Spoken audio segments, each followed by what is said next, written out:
Hi friends, welcome back to our channel. Okay friends, ఇలాంటి videos అందరికన్నా ముందుగా చూడాలి అనుకుంటే మా ఛానల్ మొదటిసారిగా చూస్తున్నట్టయితే ప్లీజ్ సబ్స్క్రైబ్ చేయండి. అలాగే పక్కనే ఉన్న బెల్ ఐకాన్ని క్లిక్ చేయండి. ఇప్పుడు మనం వీడియోలోకి వెళ్ళిపోదాము. ఇంకా విక్రమ్ పడుకొని ఉంటాడు. ఇంకా ప్రియా ఇంకా మెల్లిగా ఇంకా విక్రమ్ గదిలోకి వస్తుంది. ఇంకా పడుకొని ఉన్న విక్రమ్ని అలాగే చూస్తూ ఉంటుంది. బావా, ఇంకా నేను నిన్ను పెళ్లి చేసుకొని ఇలా చూస్తూ ఉండిపోవాలి అనుకున్నాను. నీ పక్కన ఉండాల్సిందని నేను, కానీ ఈరోజు ఆ రాధని పెళ్లి చేసుకున్నావు. అసలు నువ్వంటే నాకు ఎంత ప్రేమో, ఎంతో ఇష్టం. ఇంకా దాంతో ఇంకా ప్రియ అలాగే చూస్తూ ఉంటుంది. ఇంకా బావా, నువ్వు నాకు దక్కాల్సిన వాడివి, కానీ ఇంకా ఆ రాధని పెళ్లి చేసుకున్నావు. లేదు, ఎప్పటికైనా నువ్వే నా భర్తవి, నిన్నే నా భర్తగా ఊహించుకున్నాను. నువ్వు లేకుండా నేను బ్రతకలేను బావా అనేసి ఆ మనసులో అనుకుంటూ విక్రమ్ని అలాగే చూస్తూ ఇంకా దగ్గరికి వెళ్తూ ఉంటుంది ముద్దు పెట్టడానికి. ఇంకా విక్రమ్ బాగా నిద్రలో ఉంటాడు. అప్పుడే అక్కడికి వచ్చిన రాధ ఒక్కసారిగా ప్రియని చూసి షాక్ అవుతుంది. ఇప్పుడు చూడు నీ ప్రియకి ఎలా ఇస్తానో అనేసి ప్రియా అనేసి అంటుంది. ఒక్కసారిగా ఉలికి పడుతుంది. ఏంటి అసలు ఏం చేస్తున్నావో, అసలు బుద్ధి ఉందా నీకు, అసలు సిగ్గుగా లేదు, అసలు పరాయి మగాడు పడుకొని ఉంటే గదిలోకి రావడానికి సిగ్గుగా అనిపించడం లేదా అనేసి చెంప పగిల కొడుతుంది. ఏయ్ రాధా, ఏంటి పరాయి మగాడు అంటావేంటి, అసలు తను నా బావ అనేసి అంటే ఒకప్పుడు నీ బావ, ఇప్పుడు నా భర్త పడుకొని ఉంటే గదిలోకి రావడం అసలు సంస్కారమేనా, అసలు పద్ధతేనా, పద్ధతి బుద్ధి ఉండక్కర్లేదు, అసలు నువ్వేనా, అసలు ఏం చేస్తున్నావో అర్థమవుతుందా, అసలు లండన్లో చదువుకొని వచ్చావు, పెద్ద పెద్ద చదువులు చదివావు, కానీ కాస్త కూడా సంస్కారం ఇంకింత జ్ఞానం లేదు, ఇలాగైనా ప్రవర్తించేది అనేసి తిడుతూ ఉంటుంది. ఇంకా అసలు బావని నేను పెళ్లి చేసుకోవాల్సిందాన్ని, బావ నావాడు, నాకే సొంతం, నీకు కాదు, నాకే ఎప్పటికీ నాకే సొంతం అనేసి అంటే నీకు కాదు, నాకు ఆల్రెడీ పెళ్ళి అయిపోయింది, మేమిద్దరం భార్య భర్తలం, అలాంటిది భార్య లేని సమయంలో భర్త ఒంటరిగా పడుకొని ఉంటే ఇలాగైనా వచ్చేది, అసలు అసలు నీ అసలు నిన్ను చూస్తూ ఉంటే చాలా కోపం కాదు కదా, చెంప పగల కొట్టడం కాదు కదా, చెప్పు తీసుకొని కొట్టాలనిపిస్తుంది అనేసి అంటుంది. ఒక్కసారిగా ఏం మాట్లాడుతున్నావు, చెప్పు తీసుకొని నన్ను కొడతావా అనేసి అంటుంది ప్రియా. అవును, నిన్నే కొడతాను, ఇలాగైనా ప్రవర్తించేది, ఇంకా ఒక మగాడు పడుకొని ఉంటే ఇలాగైనా రావడం, అసలు నీ సంస్కారం ఉందా అనేసి మళ్ళీ తిడుతుంది. దాంతో ఇంకా ప్రియా అక్కడ నుండి కోపంగా వెళ్ళిపోతుంది. ఇంకా గదిలోకి వెళ్ళిన దమయంతి దగ్గరికి వెళ్ళి ఇంకా ఏడుస్తూ ఉంటుంది. దమయంతిని తట్టుకొని ఏమైంది ప్రియా, ఏమైంది, ఎందుకు ఏడుస్తున్నావు, ఏమైంది బేబీ అనేసి అంటే ఆ రాధ నన్ను కొట్టింది మమ్మీ, అసలు నాకు సంస్కారం లేదనేసి నన్ను ఇంకా మాట అన్నది తెలుసా, చెప్పు తీసుకొని కొడతానంటుంది అనేసి అంటే ఇంకా దమయంతికి చాలా కోపం వస్తుంది. ఏంటి ఆ రాధ నిన్ను చెప్పు తీసుకొని కొడతానందా, పద వెళ్దాం పద అనేసి ఇంకా లేదు మమ్మీ నేను రాను మమ్మీ అనేసి బాధపడుతూ ఉంటే ఇక్కడే ఉండు నేను వస్తాను అనేసి ఇంకా రాధ దగ్గరికి వెళ్తుంది. అసలు నా కూతురు మీద చేయి చేసుకోవడానికి నీకు ఎన్ని గుండెలు అనేసి అంటే ఒక్క గుండె చాలు నీ కూతురు చేసిన పనికి అనేసి అంటే నా కూతురు ఏం తప్పు చేసిందనేసి దమయంతి అడుగుతూ ఉంటుంది. దాంతో ఏంటి నీ కూతురు ఏం తప్పు చేసిందా, పరాయి మగాడు పడుకొని ఉంటే గదిలోకి వెళ్ళడం తప్పు కాదా, అసలు మీరు ఎలా పెంచారు నీ కూతుర్ని అనేసి అంటుంది.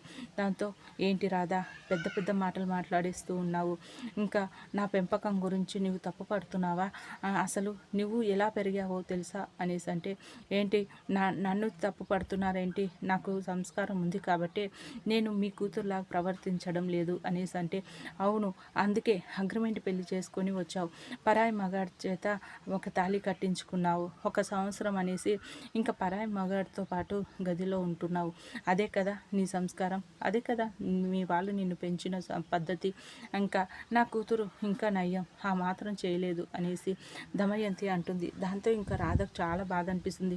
ఏం మాట్లాడుతున్నారు, మాది అగ్రిమెంట్ పెళ్ళి కాదనేసి చెప్తున్నాను కదా, మాది ఇప్పుడు పవిత్రమైన పెళ్ళి అనేసి అంటే నువ్వు అనుకుంటే సరిపోదు కదా, విక్కి కూడా అనుకోవాలి, నీవు మాత్రమే మాది పవిత్రమైన పెళ్ళి అనేసి అనుకుంటే సరిపోదు, విక్కి కూడా ఆ బంధాన్ని పవిత్రమైన బంధం అనేసి మాది నిజమైన పెళ్ళి అనేసి అనుకోవాలి, వాడి దృష్టిలో ఇంకా అగ్రిమెంట్ పెళ్ళే అంటే మీది అగ్రిమెంట్ పెళ్ళి, నీవు 1 సంవత్సరం మాత్రమే ఉంటావు, అది నీ సంస్కారం, మీ వాళ్ళు నీకు చూపించిన సంస్కారం, మీ వాళ్ళు నీకు నేర్పించిన సంస్కారం నా కూతురికి అలా నేర్పించలేదు. మా పరాయి మగాన్ని సంవత్సరానికి అగ్రిమెంట్ రాసుకోమని చెప్పలేదు. ఇంకా నా కూతురు చదువుకున్న అమ్మాయి కాబట్టి నీలాగా ప్రవర్తించలేదు. నువ్వు ఇంకా ఎంతైనా అలాగా జనాల మధ్యలో ఉన్నదానివి, ఎంతైనా టీలు అమ్ముకునేదానివి, అందుకని బుద్ధి ఎక్కడ పోనిచ్చుకున్నావు అనేసి అంటే, అలా మాట్లాడకండి, తక్కువ చేసి మాట్లాడకండి, ఇంకా టీ అమ్ముకున్నంత మాత్రాన ఇంకా సంస్కారం లేకుండా పోదు అనేసి అంటుంది. దాంతో కనిపిస్తుందిలే నీదేంటో, అగ్రిమెంట్ పెళ్లి చేసుకొని నీ సంస్కారం ఏంటో తెలిసిపోతుంది. నువ్వు నా కూతుర్ని కొడతావా అనేసి అంటుంది. కొట్టడం కాదు అసలు అనేసి అంటే, ఏం చేస్తావేంటి, నా కూతుర్ని ఏం చేయాలనుకుంటున్నావు అసలు ఒక్క క్షణం చాలు నిన్ను ఇక్కడ నుండి పంపించేయడానికి అనేసి అంటే, అవును మళ్ళీ నన్ను పంపించలేకపోతున్నారేంటి అనేసి అంటుంది. ఇన్నిసార్లు అవుతున్నా చూసావు కదా, మొన్న నా భర్త నేను ఇంట్లో నుండి వెళ్ళిపోయాననేసి నా భర్తే స్వయంగా నన్ను చేయి పట్టుకొని మళ్ళీ ఇంటికి తీసుకువచ్చాడు. గుర్తుంది కదా నా భర్త నన్ను ఎలా చూసుకుంటున్నారో. ఇంకా మాది అగ్రిమెంట్ పెళ్ళి అనేసి భ్రమలోనే బతుకుతున్నారు అనేసి ఇంకా రాధ అంటుంది. దాంతో ఇంకా దమయంతి, ఏ రాధ, ఇంకా నువ్వు అగ్రిమెంట్ పెళ్ళి కాదు నిజమైన పెళ్ళి అనేసి అంటున్నావు, కానీ ఆ నిజమైన పెళ్ళి అనేసి విక్రమ్ చేత అనిపించు, అప్పుడు చూస్తాను అనేసి అంటే, సరే మేడం చూద్దురు, మాది అగ్రిమెంట్ పెళ్ళి కాదు నిజమైన పెళ్ళి అనేసి విక్రమ్ సార్ చేతే చెప్పిస్తాను. ఇంకా త్వరలోనే ఇంకా తన నోటి వెంటే మీరు విందురు అనేసి అంటుంది. సరే అది చూద్దాం, అప్పుడు విక్రమ్ నోటి వెంట ఇంకా మాది నిజమైన పెళ్ళి అనేసి, మేము నిజమైన భార్యాభర్తలం అనేసి చెప్పించు, అప్పుడు చూస్తాను అనేసి ఇంకా దమయంతి అంటుంది. దాంతో ఇంకా అక్కడ నుండి ఇంకా దమయంతి వెళ్ళిపోతుంది. ఇంకా మరోపక్క ఇంకా విక్రమ్ ఇంకా ఏమైంది అత్తయ్య ఏదో మాట్లాడిస్తుంది అనేసి అంటే, ఏమీ లేదులేండి, ఇంకా మనది అగ్రిమెంట్ పెళ్ళి కదా ఇంకా అనేసి మాట్లాడుతూ ఉంది. ఇంకా అంటే ఇంకా విక్రమ్, మా అత్తయ్య ఏంటో ఇంకా అగ్రిమెంట్ పెళ్ళి తెలిసినప్పటి నుండి ఆ ఒక్కటి పట్టుకొని ఇంకా అవకాశం కోసం ఎదురు చూస్తూ ఉంది అనేసి అంటే, మనము తనకి అవకాశాలు ఇవ్వకూడదు విక్రమ్ సార్, తనకి ఈసారి దొరకకూడదు అంటే నిజమే, ఈసారి ఇంకా ఇప్పటి వరకు దొరికేసాం కానీ ఇక నుండి జాగ్రత్తగా ఉండాలి అనేసి విక్రమ్ కూడా ఇంకా రాధతో అంటూ ఉంటాడు. ఓకే ఫ్రెండ్స్, మా వీడియో కనుక మీకు నచ్చినట్టయితే ప్లీజ్ సబ్స్క్రైబ్ చేయండి, అలాగే పక్కనే ఉన్న బెల్ ఐకాన్ని క్లిక్ చేయండి. ఇలాంటి వీడియోస్ అందరికన్నా ముందుగా చూడగలుగుతారు. Thank you.